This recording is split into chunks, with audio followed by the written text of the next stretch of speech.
أعوذ بالله من الشيطان الرجيم بسم الله الرحمن الرحیم لا اکراہ فی الدین، دین میں کوئی زبردستی نہیں۔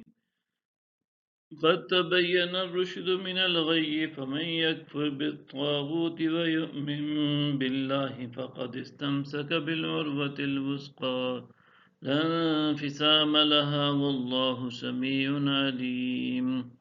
بے شک ہدایت گمراہی سے واضح طور پر ممتاز ہو چکی ہے، تو جو کوئی معبودان باطلہ کا انکار کر دے اور اللہ پر ایمان لے آئے تو اس نے ایک ایسا مضبوط حلقہ تھام لیا جس کے لیے ٹوٹنا نہیں، اور اللہ خوب سننے والا جاننے والا ہے۔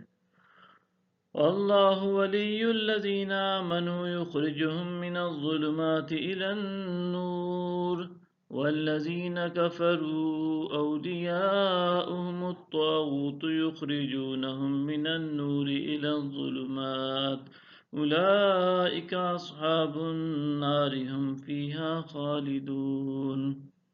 اللہ ایمان والوں کا کارساز ہے، وہ انہیں طریقوں سے نکال کر نور کی طرف لے جاتا ہے، اور جو لوگ کافر ہیں ان کے حمایتی شیطان ہیں، وہ انہیں روشنی سے نکال کر طریقوں کی طرف لے جاتے ہیں، یہی لوگ جہنمی ہیں، وہ اس میں ہمیشہ رہیں گے۔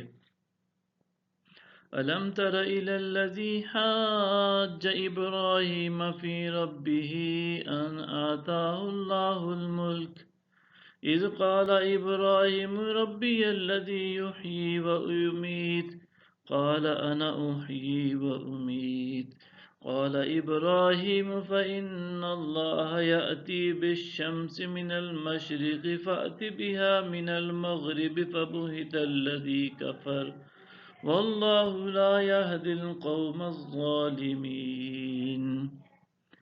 کیا آپ نے اس شخص کو نہیں دیکھا جو اس وجہ سے کہ اللہ نے اسے سلطنت دی تھی ابراہیم سے اپنے رب کے بارے میں جھگڑا کرنے لگا؟ جب ابراہیم نے کہا میرا رب وہ ہے جو زندہ کرتا ہے اور مارتا ہے، تو کہنے لگا میں زندہ کرتا ہوں اور مارتا ہوں۔ ابراہیم نے کہا بے شک اللہ سورج کو مشرق کی طرف سے نکالتا ہے، تو اسے مغرب کی طرف سے نکال لا۔